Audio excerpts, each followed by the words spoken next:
ನಾನು ಹೃತ್ಪೂರ್ವಕವಾಗಿ ಅಭಿನಂದಿಸುತ್ತೇನೆ. ಈ ಕಾರ್ಯಕ್ರಮ ಯಶಸ್ವಿ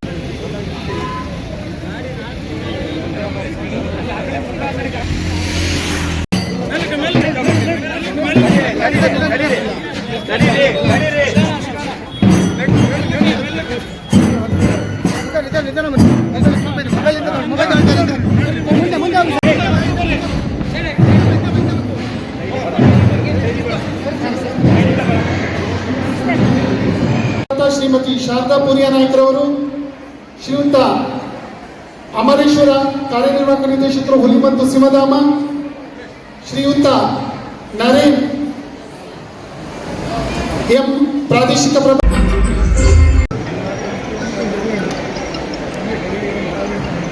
ಓಂ ಶ್ರೀ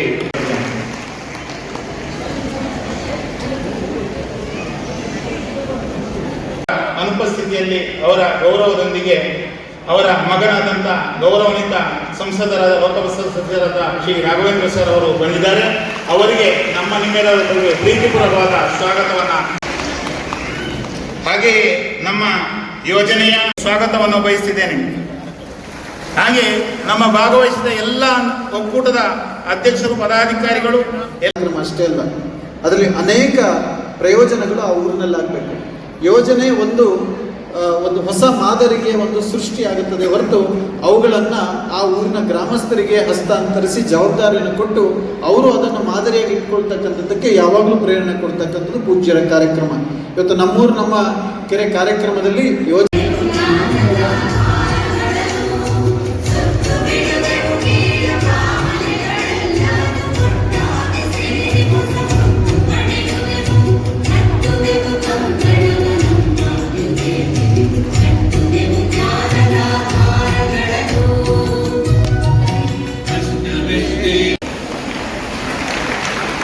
ಇವರು ಬಂದು ಪೂಜ್ಯರಿಂದ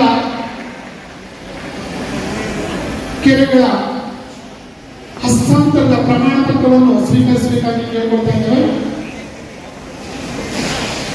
ಬೆಚ್ಚುಬೇಲಿ ಗ್ರಾಮದ ಅಂತೋಳಿ ಕೆರೆ ತೀರ್ಥಹಳ್ಳಿ ಇವರಿಗೆ ಸನ್ಮಾನ್ಯ ಶ್ರೀ ಗೋಪಾಲಕೃಷ್ಣ ಮಾಡಬೇಕಾಗಿ ಕೇಳಿಕೊಳ್ತಾ ಇದ್ದೇವೆ.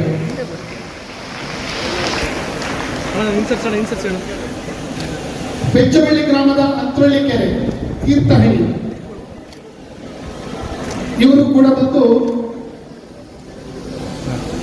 ಹಾಗೆ ಪಿ ಬೀರನಹಳ್ಳಿ ಅವರು ಬಂದು ಈ ಮಂಜೂರಾತಿ ಪತ್ರವನ್ನು ಸ್ವೀಕಾರ ಮಾಡಿಕೊಂಡು ಹೋಗಬೇಕಾಗಿ ಕೇಳಿಕೊಳ್ತಾ ಇದ್ದೇವೆ.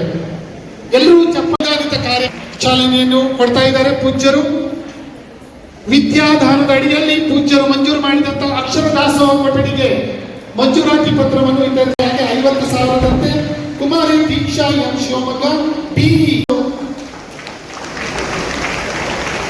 16,47,53,000 ರೂಪಾಯಿಯನ್ನು ಪ್ರಸ್ತುತ ವರ್ಷ ಮಾಸಾಸನವನ್ನು ಶ್ರೀ ಜಯ ವಿಕಲಚೇತನ ಯಾರಿದ್ದಾರೆ ಅವರ ಮನೆಯವರು ಬಂದು ಇದನ್ನು ಪವಿತ್ರವಾದಂತಹ ಒಂದು ಕಾರ್ಯ. ನಾಣ್ಣುಡಿ ಇದೆ, ಆಡು ಮುಟ್ಟದ ಸೊಪ್ಪಿಲ್ಲ. ನಮ್ಮ ಶ್ರೀಗಳು ಆಶೀರ್ವಾದನ ಮಾಡಲಿದಂತ ಯಾವುದೇ ಸಾಮಾಜಿಕ ಕ್ಷೇತ್ರಗಳಿಲ್ಲ ಅಂತೇಳಿ ಅವತ್ತು ಅಭಿಮಾನದಿಂದ ಹೆಮ್ಮೆಯಿಂದ ನಾವೆಲ್ಲರೂ ಕೂಡ ಹೇಳ್ಬೋದು. ಆ ರೀತಿ ಗುರುಗಳ ಒಂದು ನೇತೃತ್ವದಲ್ಲಿ ವಿಶೇಷವಾಗಿ ನಮ್ಮ ಮಹಿಳಾ ಶಕ್ತಿ ಇರ್ಬೋದು, ಯುವ ಶಕ್ತಿ ಇರ್ಬೋದು, ಗ್ರಾಮೀಣ ಪ್ರದೇಶದ ಸರ್ವಾಂಗೀಣ ಒಂದು ಏಳಿಗೆಗೋಸ್ಕರ ಅವರ ಮಾರ್ಗದರ್ಶನ ಇರ್ಬೋದು, ಯಾರು ಕಷ್ಟ ಅಂತ ಬಂದಂತ ಕೈಗಳಿಗೆ ಎಲ್ಲ ರೀತಿಯಂತ ಒಂದು ಸದೃಢವಾದಂಥ ಶಕ್ತಿ ತುಂಬುವಂಥ ಕಾರ್ಯ ಇರ್ಬೋದು. ಈ ರೀತಿ ಗುರುಗಳ ಒಂದು ನೇತೃತ್ವದಲ್ಲಿ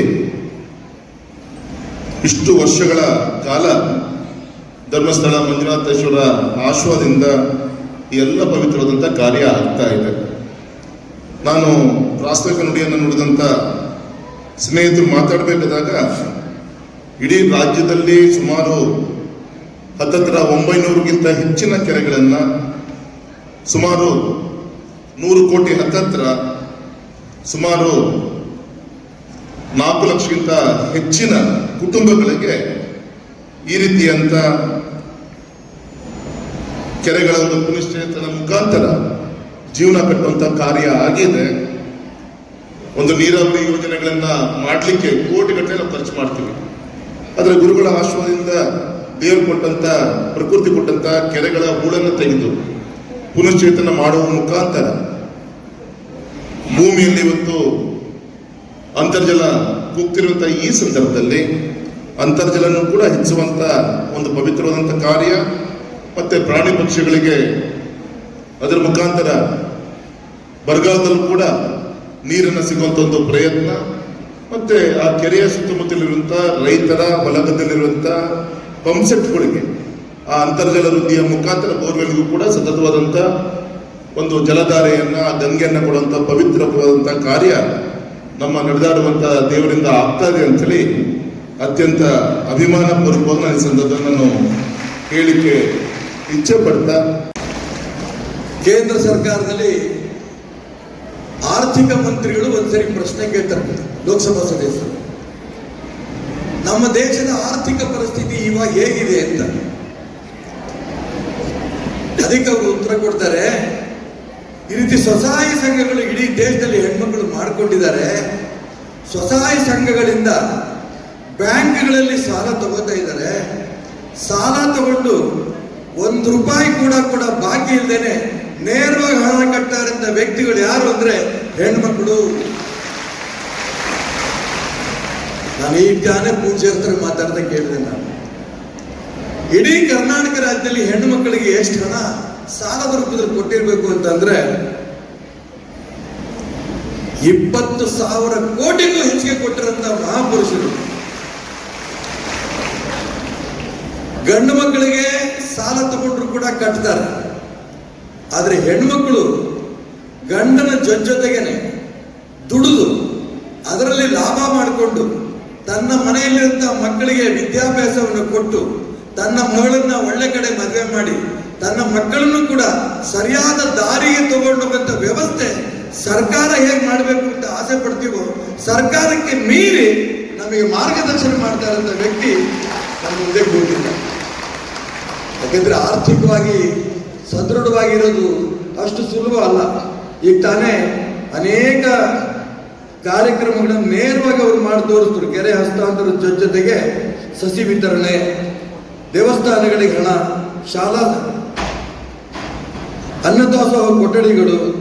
ನಾನು ಯಾಕೆ ಇದನ್ನು ಹೇಳ್ತಾ ಇದ್ದೀನಿ ಅಂದರೆ, ಸರ್ಕಾರದ ವಿಚಾರದ ಬಗ್ಗೆ ಹೊರಗಡೆ ನಾವು ಎಷ್ಟೇ ಬೇಕಾದ್ರೂ ಮಾತಾಡ್ಬೋದು. ಒಂದು ಹಳ್ಳಿಗೆ ಹೋದ್ರೆ ಒಂದು ಸರಿಯಾಗಿ ಶಾಲೆ ಇರಲ್ಲ, ಶಾಲೆ ಇದ್ರೆ ಕೊಠಡಿ ಸೋರುತ್ತೆ, ಶೌಚಾಲಯ ಇರಲ್ಲ, ಕುಡಿಯೋ ನೀರಿರಲ್ಲ, ಇದನ್ನು ನಾವು ನೋಡ್ತೇವೆ. ಆದರೆ ವೀರೇಂದ್ರ ಹೆಗ್ಗಡೆ ಅವರು ಮಾಡ್ತಿರೋಂಥ ಶಿಕ್ಷಣ ಕಾಲೇಜುಗಳು, ಹೈಸ್ಕೂಲ್ಗಳು ಸಾವಿರಾರು. ಎಷ್ಟರ ಮಟ್ಟಿಗೆ ಅಂತಂದ್ರೆ ವೈಯಕ್ತಿಕ ನನ್ನ ಜೀವನದಲ್ಲಿ ನನ್ನ ಮೊಮ್ಮಗನ್ನೇ ಅವ್ರ ಹತ್ರ ಕೇಳಿ ಕರ್ಕೊಂಡೋಗಿ ಕಾಲೇಜ್ ಸೇರಿಸಿದಾಗ MBA ಪಾಸ್ ಮಾಡಿ ಅವ್ನು ಹೇಳ್ತಾನೆ, ವೀರೇಂದ್ರ ಹೆಗ್ಗಡೆ ಅವರು ಇಲ್ಲಿದ್ರೆ ನಾನು ಇವತ್ತು ಈ ಸ್ಥಿತಿ ಬರ್ತಿರ್ಲಿಲ್ಲ ಅನ್ನೋ ಮಾತು ನನ್ನ ಮೊಮ್ಮಗ ಹೇಳ್ತಾನೆ. ಈ ರೀತಿ ಲಕ್ಷ ಲಕ್ಷ ವಿದ್ಯಾರ್ಥಿಗಳಿಗೆ ವಿದ್ಯಾದಾನ ಮಾಡಿದಂತ ಪುಣ್ಯಾತ್ಮ.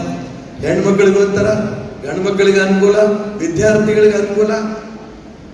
ಬಹಳ ನಮ್ಮ ದೇಶದಲ್ಲಿ ಇರುವಂತ ದೊಡ್ಡ ಒಂದು ತೊಂದರೆ ಇದ್ರೆ ಗಂಡು ಮಕ್ಕಳು ಕುಡಿಯೋದು ಹೆಂಗ್ ಬಿಡಿಸ್ಬೇಕು ಬಹಳ ಕಷ್ಟ. ನಾನು ಬಹಳ ಜನ ಹತ್ರ ಪ್ರಯತ್ನ ಮಾಡಿದ್ದೀನಿ. ಕುಡಿಯೋದು ಬಿಡೆ, ಹೆಂಡತಿ ಮಕ್ಕಳು ಹಾಳಾಗಿ ಹೋಗ್ತಾರೆ. ಕುಡಿಯೋದು ಬಿಟ್ರೆ ಅದೊಂದು ಅದೇ ದುಡ್ಡಲ್ಲಿ ನಿಮ್ಮ ಮನೆ ಒಳ್ಳೇದಾಗತ್ತೆ ಅಂತಂದ್ರೆ ತಮಾಷೆಗೆ ಹೇಳ್ತಿದ್ರು, ನಿನಗೇನು ಗೊತ್ತು ಕುಡಿಯೋ ರುಚಿ, ಆ ರುಚಿ ನಮಗೆ ಮಾತ್ರ ಗೊತ್ತು ಅಂತ ಹೇಳ್ತಿದ್ರು ಅವರು. ವೀರೇಂದ್ರ ಹೆಗ್ಗಡೆ ಅವರು ಈ ರೀತಿ ಲಕ್ಷಾಂತರ ಜನ ಕುಡುಕರಿಗೆ ಕುಡಿಯೋದನ್ನ ಬಿಡಿಸೋದ್ರಲ್ಲಿ ಟ್ರೈನಿಂಗ್ ಮಾಡಿ ಬಿಡಿಸಿದಂತ ವ್ಯಕ್ತಿ ಯಾರು ಅಂದ್ರೆ ಈ ಸಂಸ್ಥೆ. ನಾನು ಹೃತ್ಪೂರ್ವಕವಾಗಿ ಅಭಿನಂದಿಸುತ್ತೇನೆ. ಈ ಕಾರ್ಯಕ್ರಮ ಯಶಸ್ವಿ